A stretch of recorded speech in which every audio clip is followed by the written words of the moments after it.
अफवाज पाकिस्तान ने मार्का हक में भारत को इबरतनाक शिकस्त दी। दुश्मन को वो सबक सिखाया जो रहती दुनिया तक याद रहेगा।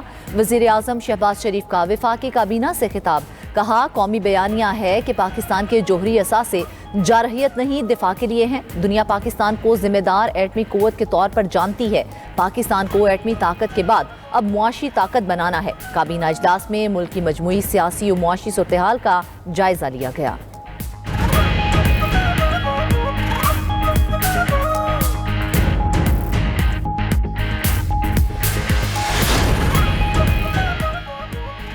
चीन अमेरिका को एक दूसरे का हरीफ नहीं, शराकतदार बनना चाहिए। चीनी सदर शी जिनपिंग की अमेरिकी सदर डोनाल्ड ट्रंप से मुलाकात में गुफ्तगू। कहा, तिजारती जंग में कोई फाते नहीं, दोनों मुमालिक के मुस्तहकम ताल्लुकात पूरी दुनिया के लिए फायदेमंद हैं। आलमी बहरानों का हल सिर्फ सिफारतकारी और मुज़ाकरात में है। शी जिनपिंग ने मजीद कहा, ताइवान की आज़ादी और अमन एक साथ नहीं चल सकते। ताइवान के मसले को दुरुस्त तरीके से ना संभाला गया तो दोनों मुल्कों में तसादुम होगा। ट्रंप ने चीनी सदर को अजीम रहनुमा करार दिया। कहा, हमारे ताल्लुकात हमेशा अच्छे रहे हैं। जब भी मुश्किलात आई हमने मिलकर इन्हें हल किया है। अमरीकी सदर की बीजिंग के तारीखी टेम्पल ऑफ हेवन आमद चीन को खूबसूरत करार दिया। इससे कबल ग्रेट हॉल ऑफ पीपल आमद पर ट्रंप का रेड कारपेट इस्तकबाल किया गया।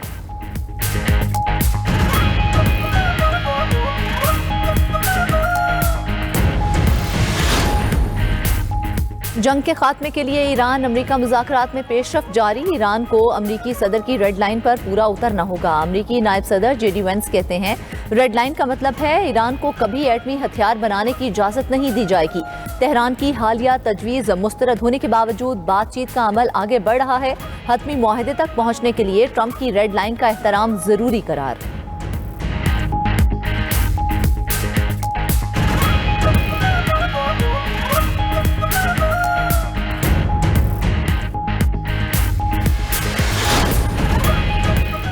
ईरान का इसराइल के साथ गठजोड़ करने वालों से हिसाब लेने का ऐलान। ईरानी वजीर खारजा अब्बास अरागची कहते हैं, ईरानी अवाम से दुश्मनी के लिए इसराइल के साथ गठजोड़ नाकाबिल मुआफ़ी है। इसराइली वजीर आज़म नेतन्याहू ने जो इंकशाफ किया है, ईरानी सिक्योरिटी इदारे बहुत पहले क़यादत को बता चुके थे। मुत्तहदा अरब अमारात ने इसराइली वजीर आज़म के खुफिया दौरे के दावे की सख्ती से तरदीद कर दी। इमाराती वजारत खारजा का कहना है, ईरान जंग के दौरान नेतन्याहू ने मुत्तहदा अरब अमारात का कोई दौरा नहीं किया।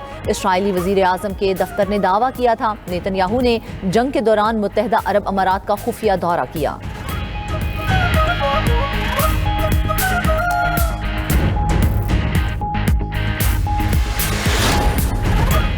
वज़ीर पेट्रोलियम अली परवेज़ मलिक से कतर के सफ़ीर अली बिन मुबारक अल खातिर की मुलाकात। अली परवेज़ मलिक का कतर की जानिब से पाकिस्तान को बरवक्त LNG सप्लाई पर इजहार तशक्कुर। एलामिये के मुताबिक कतर से 2 LNG कार्गो पाकिस्तान पहुँच चुके हैं।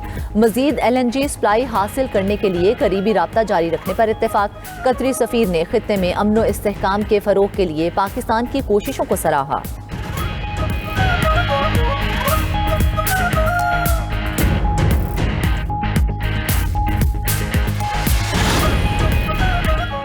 कराची में गिरफ्तार अनमोल उर्फ पिंकी का लाहौर से पकड़े जाने का मामला। वज़ीर आला पंजाब मरियम नवाज ने रिपोर्ट तलब कर ली।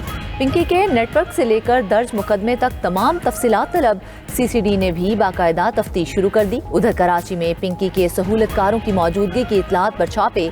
2 अफराद जेर हिरासत। ड्रग डीलर मुलजमा अनमोल उर्फ पिंकी का CRO मुकम्मल। मुलजमा के खिलाफ मुकदमात की तफसीलात सामने आ गईं। अरेस्ट रिकॉर्ड मैनेजमेंट में मुलजमा का एड्रेस अबू अल हसन इस्फहानी रोड का दर्ज। मुलजमा के खिलाफ डिस्ट्रिक्ट साउथ में 10, डिस्ट्रिक्ट सिटी में 3 मुकदमात दर्ज हैं।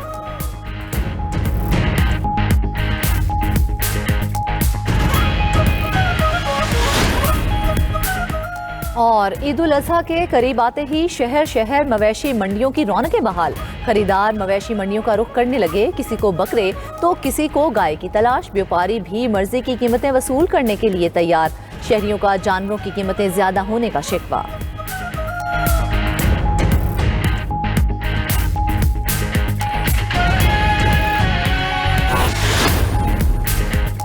IMF का तेल की आलमी कीमतों का बोझ सार्फिन पर मुंतकिल करने पर जोर। नए बजट को खत्मी शक्ल देने के लिए IMF से तकनीकी मुज़ाकरात।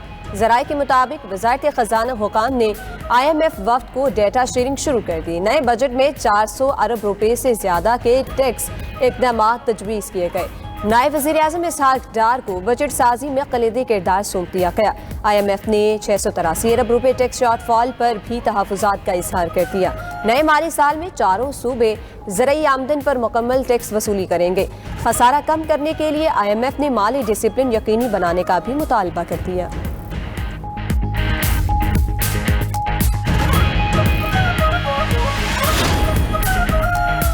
बुशरा बीबी से फैमिली और ज़ाती मुआलिज की मुलाकात, ज़रूरी सामान फ्राहम करने की दरख्वास्त पर फैसला महफूज। इस्लामाबाद हाई कोर्ट के जस्टिस अरबाब मोहम्मद ताहिर ने बुशरा बीबी की बेटी की दरख्वास्त पर समाअत की। वकील सलमान अकरम राजा ने दलाइल दिए कि उनका सारा केस ये है कि मरियम वट्टू की कुछ ट्वीट्स हैं, इस वजह से मुलाकात नहीं करने दे रहे। जब ये महसूस करते हैं तो मुलाकात बंद कर देते हैं। जस्टिस अरबाब मोहम्मद ताहिर ने रिमार्क्स दिए कि अगर उनका कोई ताल्लुक नहीं है तो उनकी ट्वीट पढ़ने की ज़रूरत नहीं। एडवोकेट जनरल इस्लामाबाद ने कहा कि जेल कैदी के लिए शर्त है कि वो अच्छा रवैया रखे। अगर कैदी कोई खिलाफ वर्जी करता है तो जेल सुप्रिंटेंडेंट एक्शन ले सकता है। यहाँ कोई बादशाह नहीं बल्कि सब कुछ कानून के मुताबिक हो रहा है। कोई भी मीटिंग जेल सुप्रिंटेंडेंट की इजाज़त के बगैर नहीं हो सकती।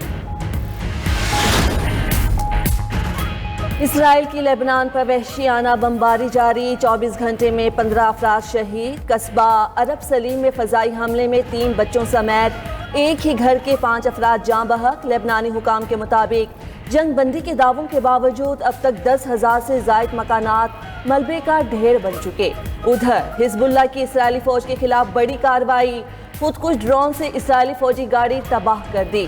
हमले की फुटेज जारी कर दी गई।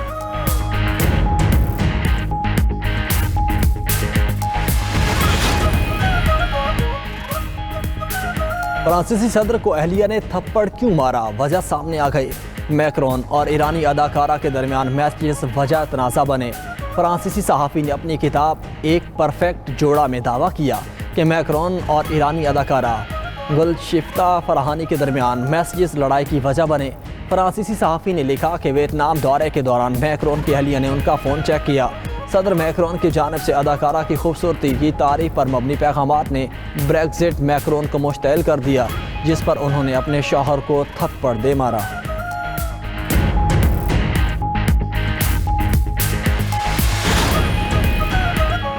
नेदरलैंड्स में पनाह गुज़ीनों की आमद पर हालात कशीदा। मुजाहिरीन ने पनाह गुज़ीनों की आमद पर इमारत पर धावा बोल दिया। पुलिस ने हंगामा आराई के इल्ज़ाम में कई अफराद को गिरफ्तार कर लिया। डच वज़ीर आज़म रॉब जेटन के वाक़े की शदीद मज़म्मत, कहा कि तशद्दुद किसी सूरत कबूल नहीं।